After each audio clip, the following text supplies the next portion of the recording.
कहानी खूनी चुड़ैल। बसंतपुर गांव, जहां बड़े अमीर लोग रहा करते थे, नाम के अनुसार समुद्र किनारे बसे उस गांव में मौसम हमेशा खुशनुमा रहा करता था, मानो हमेशा वसंत ऋतु हो।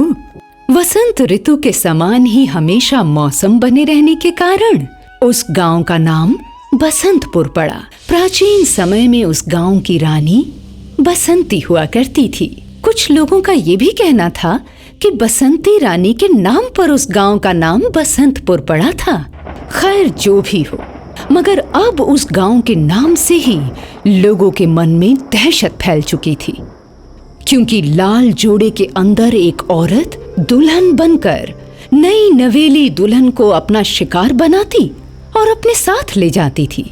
अब तक उसने गांव की 10 दुल्हनों को मौत के घाट उतार दिया था। लाल जोड़ा देखते ही वो गुस्से से भर जाती।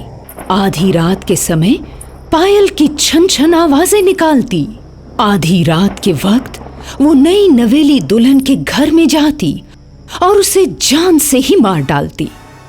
अब ऐसे हादसे लगातार होने के कारण गांव वाले अक्सर परेशान रहते और इसीलिए अब वसंतपुर गांव में कोई भी अपनी लड़की की शादी नहीं करना चाहता था। भला ऐसी जगह कोई अपनी बेटी क्यों देगा जहां जाते ही उसकी मौत हो जाए। दिन बीतते गए। फिर एक दिन एक साधु वहां आया। वो वहीं अपनी झोंपड़ी बनाकर रहने लगा। वो साधु नियम से पूजा पाठ करता था। एक दिन उसने गांव वालों से कहा, बसंतपुर के वासियों, तुम हर रोज मेरे पास आकर भजन कीर्तन किया करो और अपने गांव में यज्ञ करवाओ। बाबा, क्या यज्ञ करवाएं? एक चुड़ैल से हम सभी परेशान हैं। हम हर रोज पूजा पाठ करते हैं, लेकिन परेशानी दूर नहीं हो रही बाबा। फिर पूजा पाठ करने से, यज्ञ कराने से क्या फायदा? इसका मतलब तुम लोगों को भगवान पे भरोसा नहीं है, इसीलिए तुम परेशान हो। मेरा कहना मानो, मैं उस चुड़ैल से सदा सदा के लिए इस गांव को मुक्त करा दूंगा। ईश्वर के आगे किसी का बस नहीं चलता और वो चुड़ैल भी एक दिन अपने प्राण त्याग देगी और यज्ञ करने के बाद तुम पहले जैसे खुशहाल हो जाओगे। बाबा, हम लोग भी गांव में सुख शांति चाहते हैं, लेकिन सुख शांति हमारे नसीब में कहां है? अगर आप कहते हैं कि यज्ञ कराने से शांति आएगी, तो हम तैयार हैं बाबा। हाँ मुखिया, ईश्वर की कृपा से इस गांव में सुख शांति जरूर आएगी। सभी लोग यज्ञ करने की तैयारी में जुट जाते हैं और ठीक उसी रात वो चुड़ैल साधु के पास पहुंची। ओ साधु, तू इस गांव को छोड़कर चला जा, वरना तू भी मारा जाएगा। मेरे रास्ते में जो भी बाधा उत्पन्न करता है, मैं उसे मार डालती हूँ। तुम ईश्वर का भजन कीर्तन करते हो, इसलिए तुम्हारी हत्या नहीं करना चाहती। अगर मेरे काम में बाधा पहुंचाओगे तो बेमौत मारे जाओगे। देखो, हम साधु लोग सबका भला चाहते हैं।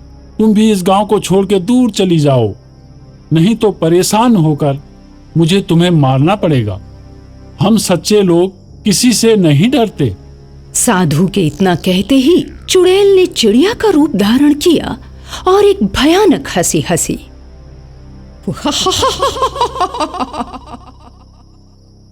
फिर उस चिड़िया ने अपनी चोंच से साधु की एक आंख फोड़ डाली। साधु दर्द से कराहने लगा। ओह बाबा, अभी तो सिर्फ एक आंख फोड़ी है मैंने। अगर कल दिन में तू यहाँ से नहीं गया तो दूसरी भी फोड़ दूंगी। अभी तू जितना छटपटा रहा है ना, उससे कहीं ज्यादा तू कल छटपटाएगा, क्योंकि कल तो मैं तुझे जान से ही मार दूंगी। सुबह जब यज्ञ का सामान लेकर गांव वाले साधु के पास पहुंचे तो देखा कि साधु की तो एक आंख फूट गई है। लोगों ने एक दूसरे से कहा कि ये काम चुड़ैल का ही हो सकता है, उसी ने साधु को अपना शिकार बनाया है। अरे बाबा, जब आप अपनी रक्षा नहीं कर सकते तो हमारी रक्षा क्या करेंगे? अब तो वो चुड़ैल मर्दों को भी अपना शिकार बनाना शुरू कर देगी। ऐसी कोई बात नहीं, मैंने लाल कपड़ा पहना हुआ था, इसीलिए चुड़ैल ने अपना शिकार बनाया। उसे लाल कपड़े से ही नफरत है। वो जब लाल कपड़ा देखती है, आपे से बाहर होके हमला करती है। मैं उस चुड़ैल से सबकी रक्षा करूंगा। तो ठीक है, आप लोग पूजा पाठ का इंतजाम कीजिए, हम कुटिया में सामान रखकर आ गए हैं। फिर देखते ही देखते यज्ञ भी शुरू हो गया। उसमें काफी लोग आए, लेकिन जिस भी आदमी ने लाल रंग का कपड़ा पहना वो ही बुरी मौत मारा गया। भारी तादाद में गांव वालों के मरने के बाद मुखिया को तो क्रोध आया ही, लेकिन क्रोध आया चुड़ैल को भी। ओह बाबा, अब तक तो मैं सिर्फ औरतों को मारती थी, अब मैं इस गांव के मर्दों को भी मारूंगी। अपना भला चाहते हो तो ये गांव छोड़कर चले जाओ, वरना अंजाम बहुत बुरा होगा। अगली सुबह मुखिया जी साधु के पास गए और बोले, हमने आपके कहने पर यज्ञ करवाया, पर फायदा होने के बजाय हमें नुकसान ही हो रहा है। अब तो वो चुड़ैल गांव के मर्दों को भी मारने लगी।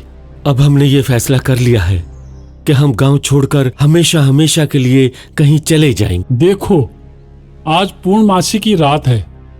आज के बाद चुड़ैल इस गांव में कभी नहीं दिखाई देगी। अब इसको इस गांव को छोड़ के जाना ही होगा। ठीक है बाबा, इतने दिनों तक हमने आपको देखा, आज भी देखते हैं। इसके फौरन बाद साधु ने हवन करना शुरू कर दिया। पूर्णमासी की रात ठीक 12 बजे वही चुड़ैल सामने प्रकट हो गई। बताओ, तुम कौन हो और इस गांव के लोगों को आखिर मार क्यों रही हो? तुम्हें क्या चाहिए?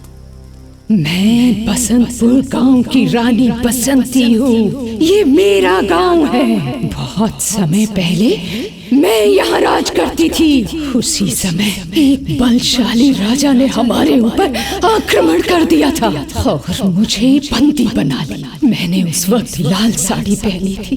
राजा ने मुझे बंदी बनाकर मार डाला और मेरी प्रजा को जिंदा जला डाला। मेरे गांव और मेरे राज्य में उसने अपने लोगों को बसाया। इसीलिए मैं उन सब लोगों को मारना चाहती हूँ जिन्होंने मेरे गांव में कब्जा कर रखा है। और फिर चुड़ैल ने अपनी माया से हर तरफ आग ही आग लगा दी, जिसमें लोग जल जल कर मरने लगे। साधु ने अपने तप से वहीं पर बारिश करवा दी, जिससे वहां मौजूद लोगों की जानें बच गई। फिर साधु ने हवन कुंड के पास रखे अपने कमंडल में से जल निकाला और चुड़ैल के ऊपर दे मारा। उस जल के स्पर्श से